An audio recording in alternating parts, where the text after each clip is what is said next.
लद्दाख में चीन को खदेड़ने के बाद नॉर्थ ईस्ट में भारतीय सेना दिखा रही है दम।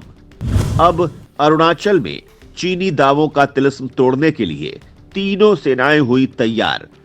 घातक हेलीकॉप्टर्स और खतरनाक राफेल सुखोई की धमक से थर्राया दुश्मन चीन। दोस्तों, भारत ने अपनी ताकत के दम पर चीन को लद्दाख में पीछे हटने को मजबूर कर दिया है।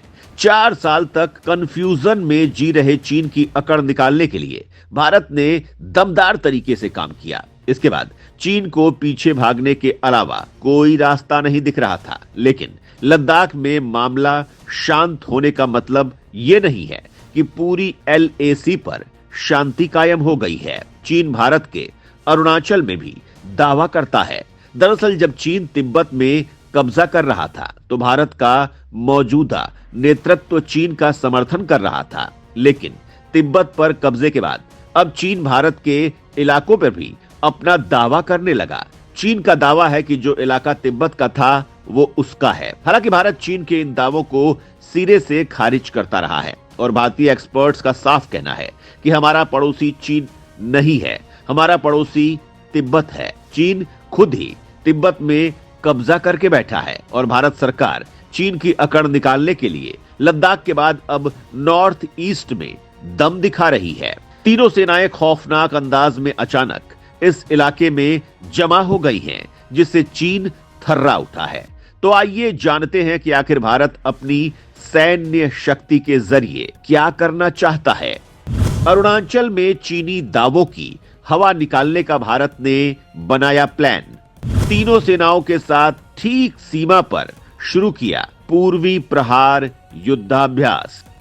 दुश्मन चीन केवल हथियारों की भाषा समझता है। इसी वजह से भारत ने लद्दाख में उसकी अकड़ निकालने के बाद अरुणाचल में कदम बढ़ा दिए हैं। भारत ने अपनी तीनों सेनाओं के साथ युद्धाभ्यास शुरू किया है, जिसमें तीनों सेनाएं अत्यंत घातक हथियारों के साथ उपस्थित हैं। ये जंगी अभ्यास बिल्कुल इसी अंदाज में है जैसा कि किसी युद्ध के शुरू होने से पहले तैयारी की जाती है। इसमें सेनाओं को टास्क दिया गया है और तीनों सेनाएं कोऑर्डिनेट करते हुए इस टास्क को पूरा कर रही हैं। वायुसेना अपने घातक राफेल और सुखोई जैसे विमानों के साथ मौजूद है, जबकि वायुसेना के Chinook, Prachand Chinook helicopters, C-130J super Hercules transport aircraft, Dhruv, Cheetah, Prachand और Mi-17 हेलीकॉप्टर्स भी मौजूद हैं। नेवी और सेना भी अपने घातक हथियारों के साथ मौजूद है।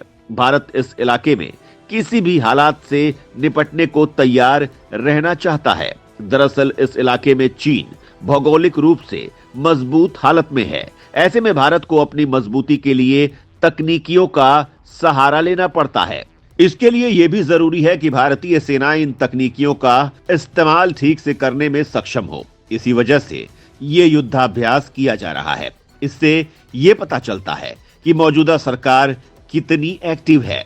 सरकार देपसोंग और डेमचौक में समझौते के बाद ढीली होकर नहीं बैठी, बल्कि उसने अरुणाचल के लिए भी तैयारी कर ली है। चीन कई बार अरुणाचल के भीतर के इलाकों के नाम अपने हिसाब से बदलता है। वो बार बार नक्शा जारी करके भारत के इलाके को अपना बताने की कोशिश करता है। इसके जवाब में भारत ने भी चीन के इलाकों का नाम तिब्बत के इतिहास के हिसाब से रखने की योजना तैयार की है। भारत ने चीन के खिलाफ अपने इंफ्रास्ट्रक्चर को मजबूत बनाया है। आज हमारे हथियार और सेना के जवान आसानी से सीमा के आखिरी बिंदु तक जाने में सक्षम हैं। भारत ताबड़तोड़ तरीके से सीमा में अपनी मजबूती बढ़ा रहा है। भारत ऐसे हालात पैदा कर रहा है कि जिससे अगर चीन कोई होशियारी करता है तो उससे भारतीय सेनाएं हर हालत में निपटने को तैयार रहें। इसी वजह से भारतीय सेनाओं को अभ्यास भी कराया जा रहा है, जिससे भारतीय सेनाएं पहाड़ी इलाके में चुनौतियों का मुकाबला करने में सक्षम हो सके। भारत ने इस युद्धाभ्यास में ड्रोन्स को भी शामिल किया है। भारतीय सेनाएं तमाम ताकतवर ड्रोन्स का इस्तेमाल करती हैं। ड्रोन्स आज की जंग में बेहद जरूरी हथियार बन चुके हैं। ये दुश्मन के इलाके में भयंकर तबाही मचाते हैं, जबकि ये मिसाइलों के मुकाबले काफी किफायती हैं। भारत चीन के खिलाफ पूरी तैयारी में है। वो इकोनॉमी से लेकर कूटनीतिक मंच में भी अपनी ताकत दिखा रहा है। चीन पाकिस्तान को हथियार दे रहा था, भारत ने आसियान में बनाई पकड़। फिलीपींस को घातक ब्रह्मोस मिसाइल देकर बीजिंग का कपा दिया कलेजा। चीन भारत पर बढ़त बनाने के लिए पाकिस्तान को घातक हथियार देकर बढ़त बनाने की कोशिश कर रहा था। भारत ने उसके जवाब में उसी की भाषा का इस्तेमाल किया। पीएम मोदी ने अमेरिका से नजदीकियां बढ़ाई, MTCR में सदस्यता हासिल की। उसके बाद 300 किलोमीटर तक की रेंज वाली मिसाइलों के निर्यात का सिलसिला शुरू किया। भारत ने रूस के साथ मिलकर ब्रह्मोस सुपरसोनिक क्रूज मिसाइल बनाई थी। इस मिसाइल का मुकाबला करने की क्षमता चीन और पाकिस्तान दोनों के पास नहीं है। चीन इस मिसाइल के नाम से ही कांप जाता है। भारत ने इसी वजह से फिलीपींस को ब्रह्मोस मिसाइल से लैस कर दिया। चीन और फिलीपींस के बीच विवाद है।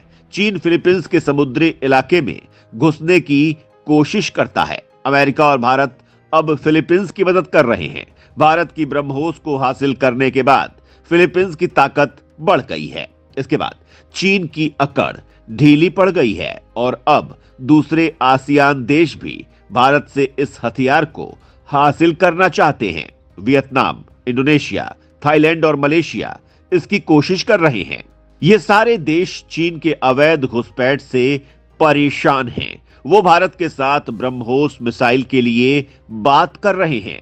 चीन ने भारत के खिलाफ पाकिस्तान को J-10 विमान देने के साथ उसे विमान बनाने में भी मदद की थी। पाकिस्तान अपने ज्यादातर हथियार इस वक्त चीन और तुर्की से हासिल कर रहा है। चीन ने भारत को घेरने के लिए मालदीव, श्रीलंका और नेपाल जैसे देशों में अपना जाल बिछाया था, लेकिन भारत ने एक एक करके इन छोटे लेकिन महत्वपूर्ण देशों को अपने खेमे में ले लिया है। जो मालदीव भारत के खिलाफ जहर उगल रहा था, वही अब भारत से करार कर रहा है और भारत को अपनी सुरक्षा के लिए अपने रेडार तैनात करने की भी भारत की सेनाएं चीन और पाकिस्तान को एक साथ संभालने की ताकत रखती हैं। भारत इन सेनाओं की ताकत में लगातार इजाफा कर रहा है। भारत लगातार घातक हथियार बना रहा है। चीन के हर हथियार का सॉलिड जवाब भारत के पास मौजूद है। भारत आज परमाणु पनडुब्बी जैसे घातक हथियार बनाने में सक्षम है। भारत हर तरह की मिसाइलें बनाने में भी सक्षम है और अब वो हाइपरसोनिक मिसाइलें बनाने में जुटा हुआ है। भारत की सुरक्षा के लिए घातक डिफेंस सिस्टम भी तैनात किए जा रहे हैं और युद्धाभ्यास के जरिए तीनों सेनाओं को हर तरीके से सक्षम बनाने की कोशिश की जा रही है। पूर्वोत्तर में किया जा रहा युद्धाभ्यास इसी वजह से किया जा रहा है। चीन को सबक सिखाने के लिए इस ताकत का होना बेहद जरूरी है। भारत हर साल दुनिया में कई तरह के युद्धाभ्यासों में शामिल होता है, जबकि भारत भी कई युद्धाभ्यास आयोजित करता है। अमेरिका इस वक्त भारत के साथ दुनिया में सबसे ज्यादा युद्धाभ्यास करता है। क्वाड देश आपस में लगातार सहयोग बढ़ा रहे हैं और चीन से मुकाबले के लिए पश्चिम भारत को मदद भी कर रहा है। हालांकि भारत चीन जैसे दुश्मन की अकड़ निकालने के लिए अकेला ही काफी है, क्योंकि पश्चिम के भरोसे पर चीन पर दबाव तो बनाया जा सकता है, लेकिन उनके भरोसे पर चीन से जंग नहीं की जा सकती है। किसी भी जंग के लिए खुद के पास ताकत होना बेहद जरूरी है। इसी वजह से भारत हथियारों की आत्मनिर्भरता पर जोर दे रहा है, क्योंकि ऐन वक्त पर कोई देश हथियार देने से मना भी कर सकता है। अमेरिका करार के बाद भी भारत को विमानों के इंजन की सप्लाई नहीं कर रहा है। वो हर दिन कोई नया बहाना कर रहा है। इससे भारत की वायुसेना को विमानों की आपूर्ति नहीं हो पा रही है और भारत अब इस समस्या का स्थायी इलाज खोज रहा है। तो दोस्तों, चीन के खिलाफ भारत की इन तैयारियों पर आपका क्या कहना है? कमेंट में बताना ना भूलें।